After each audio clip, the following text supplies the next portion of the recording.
Professor Bachchan शुरू करो। जनता ये थोड़ा इम्पोर्टेंट टॉपिक था, इसके लिए इसको मैं स्टार्ट कर रहा हूँ। तो काफ़ी दिनों बाद मैं वीडियो बना रहा हूँ, थोड़ा हो गया तो ऊपर नीचे हो गया था सीन।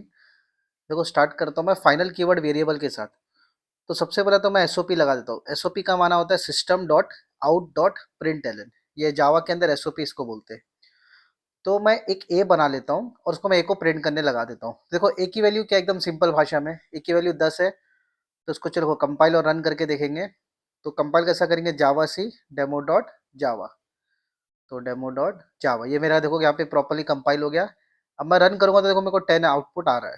क्लियर, एकदम सिंपल है। यहाँ पर देखेंगे अभी हम लोग इंट ए इक्वल टू 10 मैंने लिखा हूँ, नीचे मैं क्या कर देता हूँ, वैल्यू बदल देता हूँ। ए की वैल्यू मैं 11 कर देता हूँ।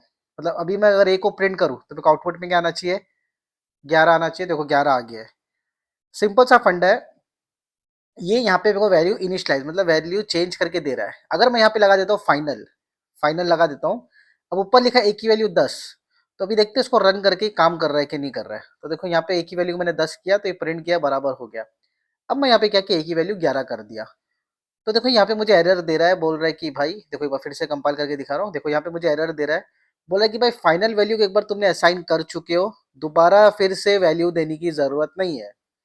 तो बोलने का मतलब क्या है, अगर तुम एक बार फाइनल को बना रहे हो एक ही बार वैल्यू दो।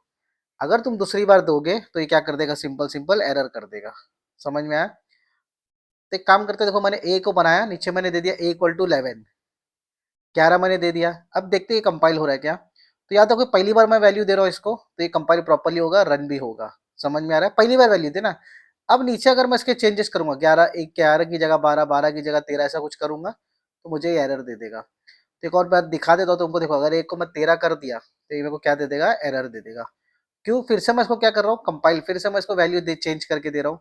इसके लिए मुझे ये क्या करेगा, एरर दे देगा। ठीक उसी तरह से एक इंस्टेंस वेरिएबल बनाते हैं। मतलब वो वेरिएबल जो कोई फंक्शन के अंदर ना हो, कोई मेथड के अंदर ना हो, उसको बोलते हैं इंस्टेंस वेरिएबल। तो देखो नीचे क्या दिया मैंने, ए दिया, ऊपर एक बी का मैंने बना के देख लेता हूँ। तो कंपाइल, अरे एक मिनट, मैंने इंट लगाना भूल गया। रुको पहले मैं इंट लगा देता हूँ यहाँ पे।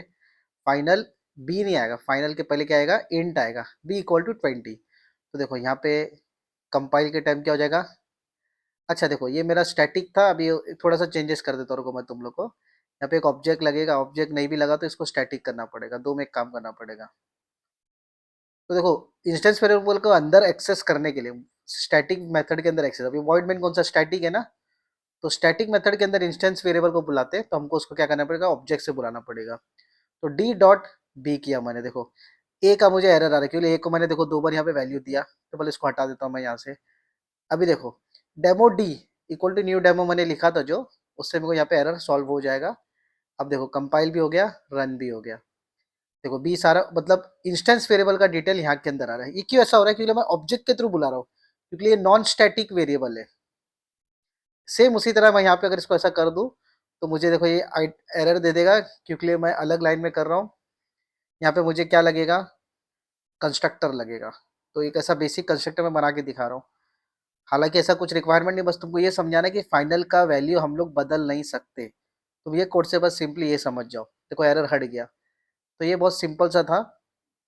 तुमको यहाँ एक ही चीज़ समझाना था कि ये जो भी वेरिएबल अगर फाइनल लिखते हम लोग, उसका वैल्यू दोबारा हम लोग चेंज नहीं कर सकते, बस एकदम सिंपल, और इसके अलावा कुछ नहीं। तो मैंने एक फंक्शन भी बनाया था, पब्लिक स्टैटिक वॉइड में, जो मेन फंक्शन होता है। याद रखना मेन फंक्शन के अंदर अगर कोई भी non static variable, non static मतलब इंट बी इंट सी ऐसा लिखते हैं हम लोग। अगर हम लिखेंगे स्टैटिक इंट बी तो हम लोग डायरेक्ट बुला सकते हैं।